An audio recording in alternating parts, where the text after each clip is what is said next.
live now, so. Okay. All right, we are live. So let me just kind of fix that a little bit. All right, so we're just going to wait for some people to join us, and then we'll get started. This is always the weirdest part of the video. Just waiting till We're they just start waiting for clicking people to in. get on, and they should be joining us any second now. Any second. Any okay. second now. Because we're always here on Friday nights, right? And it's always the same time. Okay. Mm-hmm. It still hasn't popped up. Bunch of people on there now, so we can go ahead and get There started. are Yep. already? Great. Yep, just all at once. We had a bunch of people. So, hey everybody, my name is Johnny. I'm a believer. I struggle with alcoholism and codependency. And with me tonight, Hi, my name is Cheryl, and I'm a believer who struggles with codependency. My name's John. I'm a believer who struggles with alcoholism. and we're so glad to have so many of you with us tonight. Happy Valentine's Day. I almost said Thanksgiving. Wrong holiday completely. Happy Valentine's Day. And whether you're watching this live on Facebook or later on YouTube, we're just so glad that you are joining us tonight, and excited to have the two of you with me, because last week I was alone Sorry. in San Francisco trying to do it just on the iPad, and it's very confusing to try to do that all by myself. Okay. Yeah. Poor I watched it. thing. You were excellent. Yeah. And on the other side of the camera tonight, we have Alexis and Nikki. Hi, guys. Yep. Hi. It's Alexis's last time joining us, everybody. She's moved to another team, so you don't have At the to... church, but we're not have any resentments. Nope, we No. just will forget her name and everything about her, and we'll never mention her again. Wishing So- her all the best. So, yeah. So as you're coming on, if you want to say hello, where you're from, all that's great. We love getting to see where so many of you are. But also, this is a pretty boring half hour or so if you don't ask any questions. Oh. So please ask some questions there in the Never had that comments. happen, so go ahead and start asking Yeah, right so away. go ahead and You've ask never some called us boring questions. before either, though. I didn't say you are boring. I said it would be Okay. boring I see. because you're boring. If I you heard that. can ask some questions, that would be great. We'll give you a little bit of an update on a few things. We had our our one-day training conference in San Francisco last week, and we have a little bit of a time off, and then we've got some back-to-back one days coming up here. We're going to Seattle, we're going to Washington, D.C., we're going to Lansing, Michigan. We've got a couple more even after those. So if you haven't signed up, you can go to celebraterecovery.com, click on events, and sign up for a one-day training conference. And we also have our two summits coming up, July 15th through 17th. We're going to be in Tennessee, and August 5th through 7th we'll be here in Lake Forest. And that's a 3-day training conference for anybody who wants to start or grow a Celebrate And we're Recovery. already getting ready for it. Yes, we already are. You And, better and be. yeah. You and- better be, because the last 3 years they sold out. Yep. Come in, sign up early. Yeah. So go to celebraterecovery.com/events to find out more of those, more about those different training conferences and our summits. So I don't think so yet. Does anybody ask some questions? No, they're still all just saying hi. Yeah. So let's see. Lots of hellos, lots of different Okay. places checking in, which is All fun. right. Mm-hmm. But now is my favorite part, because now I get to ask you a question Oh, see, then you never that you weren't never prepared for me prepare to us. ask. Yes. Okay. So let me ask you this. Okay. We alternate, I'm just making this up as I go because All I right. didn't think about it either. We alternate our Celebrate Recovery weeks with a testimony Right. and a lesson. Yes. And we often tell people, not we often tell people, we tell people that the testimonies need to be written down in advance, Absolutely. edited by a third party, and then Yes. read from stage. So can Yes. you give us a few whys behind that? Why would we do that? Well, first of all, you always keep the newcomer in mind. Mhm. So you're checking to make sure that there's not language that the newcomers would not be familiar with, or that there wouldn't be something that might even be offensive to someone who's new. So you're checking for that first. And I find when I'm looking at it, you're looking for sort of a chronological order so that it makes sense to the people that are listening to it. And you want to make sure it's recovery, Christ-centered, recovery sound. Make sure that they've got their the correct principles or the steps included, and that they do mention Jesus Christ as part of their recovery. Mhm. So those are some of the things that I look for. Great. Pastor John, what do you say to somebody who says, "Oh, I know my testimony, I don't need to write it down ahead of time"? I'm going to say that I'm really glad you know it, but you're going to have to write it down ahead of time. Mm-hmm. Because We had it's, some it's just what happens is we tend to kind of go off on, I hate to use this term because it's been used quite often, is rabbit trails. So when we're starting to have a thought, and somebody, they laugh or they applaud, and you think, oh, I'll give them a little more of that, and you never really get back to your story. Or if you do, it's too long of a testimony. So it really does help you. It helps me. When I give my testimony, when Cheryl gives hers, when Johnny gives his, we have it there in front of us. Now, do we have it memorized? Yeah, but we stick with it because somebody of the three of us, and I think it probably is me, tends to ad-lib a bit. And so that's very good for me to have it focused. Yeah. And we learned this lesson by the hard way. In the early days, we let people just go up there with doing their testimony without anybody reading it beforehand. And that's how we learned that they would get off topic, sometimes never get to the point of the testimony, which we wanted the people to hear about, how their recovery was. Right. Sometimes they did their history without the recovery, without the miracles that have happened in their lives. So you're left with just some of the terrible things in their Right. lives without the healing Right. portion. Yep. So we learned that you need to keep it and then also if you get nervous, you can go look right back down at your talk. You can still make eye contact, but you can always look back, and Yep. it just makes it stay on target. And as long as everybody knows you're supposed to read, it's not like you Right. can't give it. It's just that you're asked to write it. And we start off, you start off with the beginning of your story, and which is great because we talk about our past and the mistakes we made and ways that we didn't follow God. I'm talking about myself here, but is that if you start off with your past and you go, well, I was in kindergarten, and if you're in 10 minutes into your testimony and you're still talking about kindergarten, Right. probably it's going to be a very long testimony. That's why you have to have somebody else read it and help you condense it. Right. Yeah.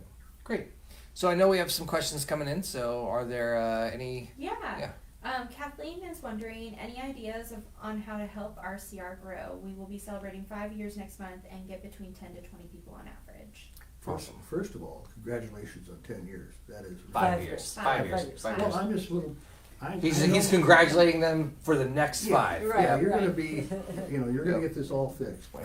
It is not about the number, and I know that can be frustrating because you work hard and you want to grow.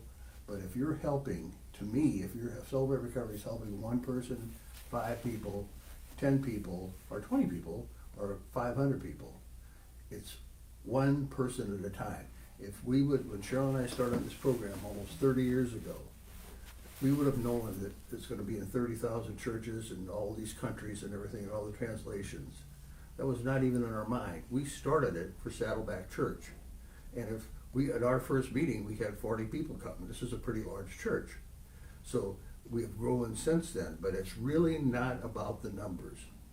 It's about the one person and the life change. Now, what I would suggest you do is call your state rep. You can find your state rep on the website, celebraterecovery.com. You can find your state rep on our app. It's a free app, Celebrate Recovery app in the App Store. How many times can I say app? Anyway, you can find it there, and you'll be able to put in your zip code, and it will pop up your state rep, and there's like 290 of them now in the United States. They're in different countries. So they can help you, and maybe if they're close to you, visit you, and kind of give you some ideas on maybe ways you can grow. So that's my 2 cents. And I would say come to one-day training or come to the summit, because those are going to give you some ideas of, I agree, you're the people who are there that need to be there, but if you're feeling like you have the potential to growth and you really want that, I would say try to go to one-day trainings. I would also suggest that you check to make sure that you're following the DNA, particularly the small group guidelines. And we have that little tiny book, The First Steps to Celebrate Recovery, where you can actually have a checklist and you can evaluate everything that you're doing as opposed to the model of how it's supposed to be done, just to make sure you're doing things the correct way. Yeah. Now I think people really like it when we do this. I disagree a little bit. Okay. I think numbers are really important. I agree if you've got a CR where you've got 10 people, that's amazing, and I'm not saying that you shouldn't be proud of yourself and you shouldn't keep going. But we never want to get to the place where we say, we've got enough of us here. These are the right 10 people. We don't need to grow because we don't need any new people coming and messing things up. Right. We want to make sure that we're always reaching out to the lost because, like you said, those are stories of people who Jesus died for. And so we want to make sure that we are thinking about the newcomers on a Friday night or whatever night your group meets. That you're thinking through, what's our room look like? Is it easy to find? You mentioned earlier when we talked about editing the testimonies, taking out some of that language that can be confusing, and helping kind of, destigmatize recovery and all of those things. And so I agree that no matter what the size of your recovery ministry is, that's awesome. We should always just be so thankful for the people God is bringing to our group. However, we always want to be thinking about how we can get more people in that room. It's not so we can brag. It's not so we can put online how many people came to our ministry, or we can tell other people so that they feel bad about their groups. It's not for any of that reason. It's because each of those people is somebody who might not yet know Jesus, and they can begin to have a relationship with him. And so, I just want to make sure that we're always thinking like, hey, no matter what size of our group we're going to be happy with that. We're going to be thanking God for the people he's brought, but we're always going to be looking just for a couple more people, one more person to come in, that they would have a warm, safe place where they could experience the freedom that we have found. Good point. And I would think after 5 years, you're ready to branch out. You probably have some good, solid leaders, and you're ready to go. So I would do some evaluation, and I agree. I don't think the numbers have to be so that's all you're thinking about. Right. But you do want to see that you are reaching out to more people. Yeah. Over 5 million people have completed a Celebrate Recovery Step study. Right. Don't let that big number scare you, because they did it one person at a time. But you do want to have as many people as you can, because everybody is broken. I didn't make that up, it says it in the Bible. Everybody is broken, and we need Jesus Christ to help us heal, and others to come alongside of us. And that's what Celebrate Recovery is in a nutshell. Great. And I think friendliness is key. Friendliness with the people that greet, man the information table, do the announcements, but it has to be so that you also respect their space. It's a very fine line between being overly friendly and scaring somebody off, but warm and engaging with somebody who you see as new. Yeah. Now, somebody just asked, one of the questions popped up. I can see a few of them as they come in. Somebody just mentioned, why do we have this guideline about the graph descriptions? And how would we kind of measure that or enforce that anyway? So I think that kind of goes in line with some of the things that we're talking about right now. Yes. So for those of you who don't know, we have 5 small group guidelines that we read and follow at all of our small groups, whether that's open share group or step study group, where you go through the 4 participant guides. And one of them is that foul language or offensive language has no place in a Christ-centered recovery ministry, and that includes graphic descriptions. So why? Why would we have that as part of our guidelines? The main reason is that somebody might be there, and there might be their first meeting, and they've been dealing with some kind of addiction for a long time. And if somebody describes how that was to them, this isn't their 4th step, this isn't their 5th step inventory. But it's basically, I said, John, I'm an alcoholic. I didn't go into the 19 years that I drank. Right. And so you just really want to keep it, one-to-one. If somebody asks you a question, you want to share more with them. But as far as a group, it could be somebody there that just isn't sure they belong. They hear something and it can trigger them. Right. And, they can go back out with never even really starting. Right. The trigger, and I think the idea of too much information for somebody particularly who's new and just trying this small group atmosphere, if somebody gets in way too much detail, I know myself in the early days of recovery, that would have kept me from coming back. I needed to move a little slower. Yeah. All of our guidelines are in place to keep our groups safe. If you want your Celebrate Recovery group to succeed, it has to be safe. And the 5 small group guidelines are one of the things that really makes your group safe. And what we have found over almost 30 years is that these particular 5 small group guidelines are very effective in this. So why do it? Well, one, because we are a Christ-centered recovery ministry, so we don't need a bunch of foul language and people describing things, and kind of like what you were saying with testimonies. It's one thing to say, this is what I used to be like, or this is what I'm struggling with. It's another thing to glorify that, or to kind of go into that in a way that sort of makes me sound like what a wild man I was, and you should all be impressed by the old me kind of thing.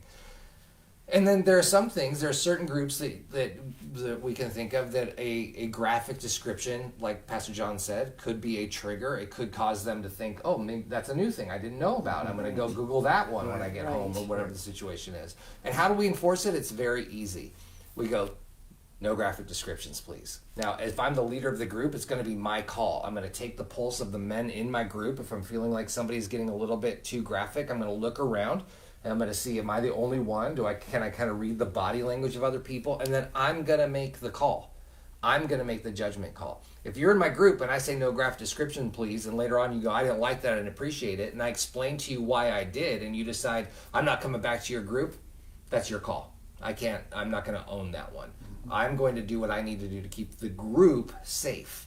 And if you don't like that, then I can't really do anything about it. So that's how we enforce that particular guideline. Right. And the small group guidelines, if you're concerned about growth, the small group guidelines and really adhering to those small group guidelines, you will grow. Yeah. I promise you. Yeah. Now we talk about the guidelines at every one-day training seminar. We talk about the guidelines at the summit. We talk about the guidelines a lot here on Facebook Live. Your state rep is going to be really well versed in the small group guidelines, and they're one of the things, the small group guidelines and the DNA. Those two things really together make your Celebrate Recovery a safe place. They're both on the website and the app. Yep. No charge on either one. Yep. So you can take a look at them. One of the things with the state reps, and I think this is important to say since we're talking about them tonight, because they're all volunteers, and they do not charge for talking to you. If you invite them to your meeting, they do not charge for a consultation. Yeah. Or a consolation prize. But anyway, they do not charge for their time. Yeah. They love Celebrate Recovery. They love Jesus Christ. They love change lives, and they are there to help you. So it doesn't hurt to use them. They want to be used. So call your state rep, get them involved. That's why they're there. And I think one of the things that there's so much God has done in this ministry that we've got to see, but that we have almost 300 state reps, and that's not counting our state reps that are inside prisons, not in prisons, but they visit prisons, and we are in like 700 different prisons throughout the United States. Yeah. God is good. Yeah. All right, Alexis, what else we got? Yeah, Jerry is wondering, can you define the Saddleback Model as it is mentioned in the DNA of CR and when it comes into play? Yeah, so the Saddleback Model is basically how we run Celebrate Recovery here at Saddleback. So we're the longest standing ministry, we're the first Celebrate Recovery ministry, and as such, we're the model of how other ministries are to be run. So it doesn't mean that you have to do everything exactly how we do it, but it does mean that we're the model, right? So, for example, tonight is Celebrate Recovery here at Saddleback. So does that mean your Celebrate Recovery has to be on Friday night? Not at all. But we're going to ask you to model your Friday night or your large group session and the way that you run what we call the general meeting night, like we do ours. You're going to have your large group. You're going to have open share groups. Step studies are going to work best on another night of the week. Now you think, but wait, we only get one night. So you're saying we can't do step studies? Talk to your state rep because they can really help you through those things. The model would say they work best on other nights of the week. The model would say we're going to do these things in this way. One of the things that we do here at the model is we talked about earlier. The testimony is going to be written down in advance, edited by someone else, and then that testimony is going to be read. The edited copy will be read. That's something that you're not going to find in the DNA, but it is something that we do at the model. So we suggest that you follow that as well. And if you say, well, we don't want to, and so your state rep says, well, then you can't be a Celebrate Recovery, they're going to say, why? And you're going to say, because you're not adhering to what the model does. So things like that. So the best thing to do is to ask your state rep, what does this mean? If there's a specific, because I don't know specifically what you're referencing there. And then he or she will know about that. Or if you're ever in town, please come visit us on a Friday night. Come to Celebrate Recovery. Let us know you're here, where you're from, all that kind of stuff. We love it when we have visitors. You can sit down and talk to me or to Megan, our ministry leader, or any one of our leaders who is here, and they can really kind of answer some of those questions as well. And the state rep can let you know of a CR in your town, in your area, that is following the model, is a place for you to go and visit as well. Yep. Right. Yep. Great. What else? Katie is wondering, what are some special events or fellowship events they should do throughout the year? It's a great question. What are a couple things that you did this last year? I know one was the baseball game. Yeah, so last year we got some tickets to the Angels. It helps that they're not a very good team, so the tickets were pretty cheap, and we got to go. They're my baseball team. I can talk about them Since that way. you were a kid. And so we got some tickets to the game, and we sold them at cost to whoever wanted to go. We all went to the baseball game together. Another thing you could do is around special events. One year, the 4th of July happened to be on a Friday, and so we took over the campus. We had a barbecue and some carnival games and things like that. You could do that. You could do, I mean, there's so many May different 4th, things you when could do. you did the Star Wars. Yeah, oh yeah. May the 4th, the most important and holiest of days. For May the 4th be with you. If you're a Star Wars fan, you'll get the reference. We did where one year we got one of our rooms and we watched as many of those movies as we could. And then one year it was a Friday, and so we had Celebrate Recovery, and then we watched Empire Strikes Back afterwards. But you can always have a movie night. Yep. Don't charge for movies, because if you charge for movies, you're going to have to pay the people who And own plus, it's a movies. fellowship Right. event. It should charge. But you can do park days. You can have, a day where you get you go to met the at the park. food court. Right. You can go see faith-based films together. You can go to church together, and everybody wear your Celebrate Recovery shirts. You're going to have to be willing to admit you're in Celebrate Recovery, which in some ways is breaking your own anonymity. But we're good with that. But that's but there's lots of different special events that you can do. You can look at a holiday like. Here's one. Every New Year's Eve we do meetings. This year we had a party, and we did an East Coast New Year's, which meant we counted down at 9, so that way if people wanted to go home, they could be home safe, but they could celebrate with people in a sane, sober environment, a safe environment, and then they could go home. Or if they had to go to a party, they could come to a group before or maybe even after, so they could kind of check in around that. You can also partner a fellowship event with a service opportunity at your church. Right. You could serve a barbecue at a conference, or be willing to be greeters, or go work in the food pantry. So you could do the two things. You're meeting together as a group. You have dinner before or after, have some fun together, and then you do find a service local soup kitchen, and Right. and every Thanksgiving they're overrun by people who want to serve, but the rest of the year they're always looking for people. So find one and say, hey, all of our CR people want to come serve that way. That's a great idea. Yep. Lots of good things that you can do as well. All right, we have time for a few more. It's only about 8 more minutes or so. What else you got? Tommy was wondering, does he have to be in a step city or just go to large group? Great question.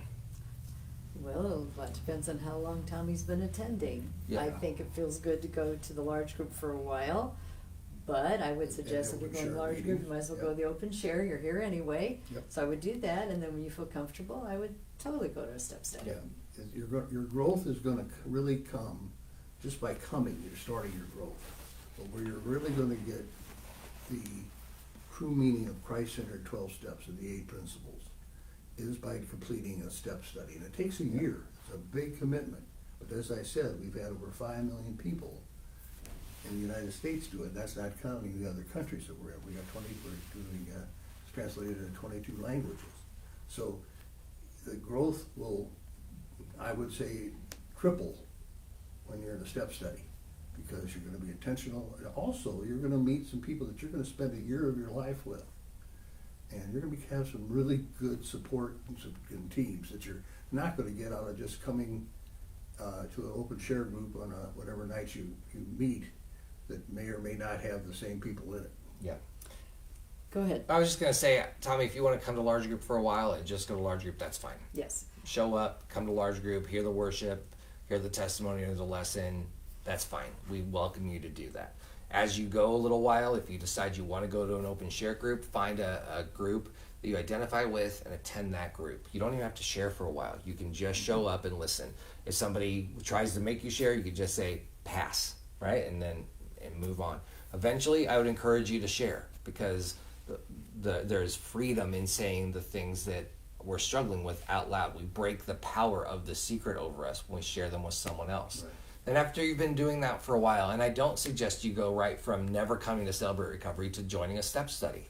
I think you should come to Open Share, come to the large group for a while, and then when you're ready, join a step study. And we'll help you walk through the steps and principles in a way that will really deepen and increase the growth and the changes happening in your life. But can you just come to Open Share or to large group? Yes, we welcome you. We hope that you'll continue to come. What else, Alexis? Somebody else is asking, does the life skilling choices small group curriculum have to be done in a gender specific setting, or can it be mixed gender? Well, that's a good question, because it has been used in churches for campaigns where the entire church went through it and with their existing small groups. And some of the small groups are gender specific and some of them are mixed. So if it's church-wide, it can be done. But I do believe the sharing is much deeper when it's women with women and men with men. I'll tell you how we did it here when our church went to the Life's Only Choices campaign.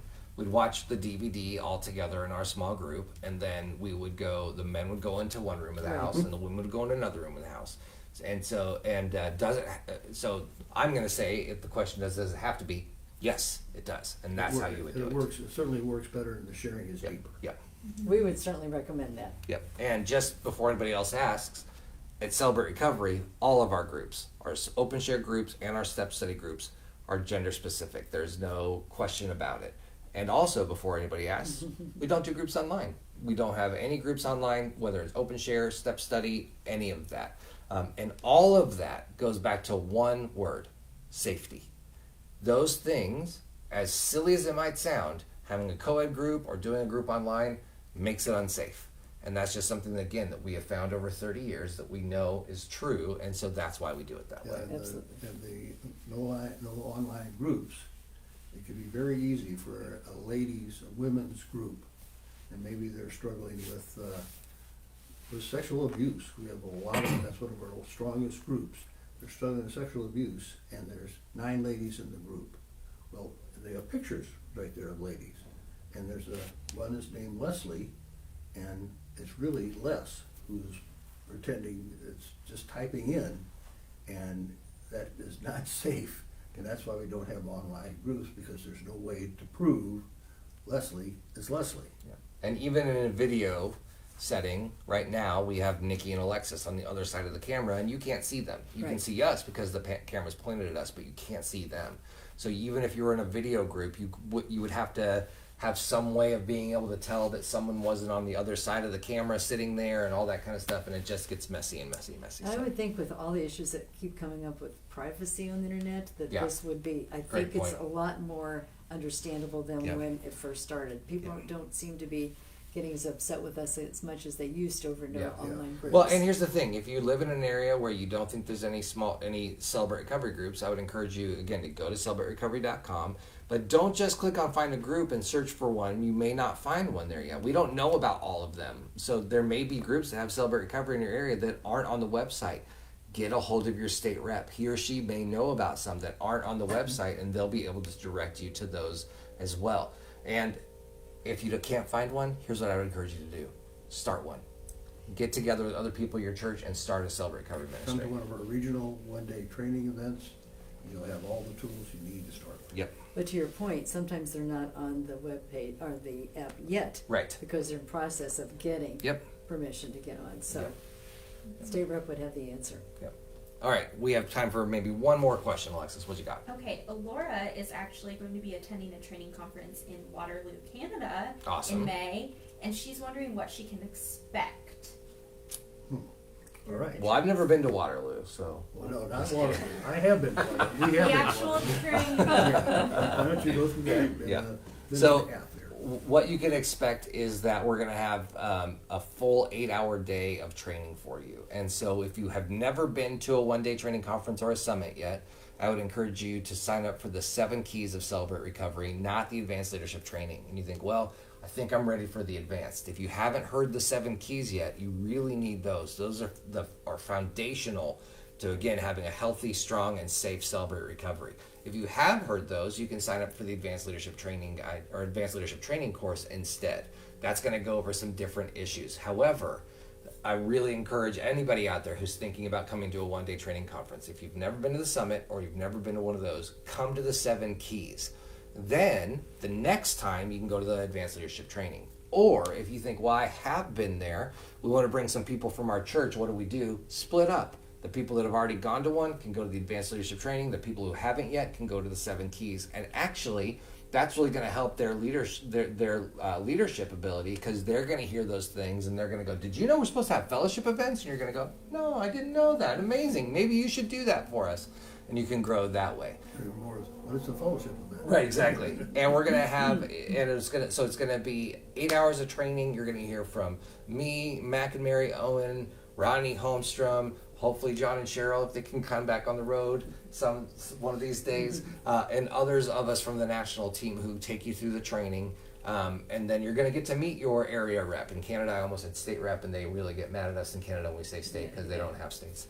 And yeah, you'll be able to see your area rep and meet some people who will help you in that way as well. And you get to connect with other people who are really interested in recovery, and it's just a great way to make some new friends. Yeah.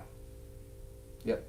So we thank you so much for joining us. If this is your first time watching, we do this every Friday night at 6 o'clock Pacific, 9 o'clock Eastern. We always put it on YouTube, so if you're watching these on YouTube later on, thanks for joining us. And if you wouldn't mind giving us a subscribe to the channel and a like, that'd be great. If you're watching this on Facebook, you don't mind people knowing about it, if you wouldn't mind clicking share so that other people will see it, so they know about it. Because again, it's not about growing our numbers to these videos, but it's about more and more people hearing about how Jesus Christ can set them free from their hurts, hang-ups, and habits through ministries like Celebrate Recovery. So anything else you want to say before we go? Nope, that's great. Good night. Good wrap up. All right, bye everybody. Bye-bye, We'll see you next everybody. week. Bye. Bye-bye.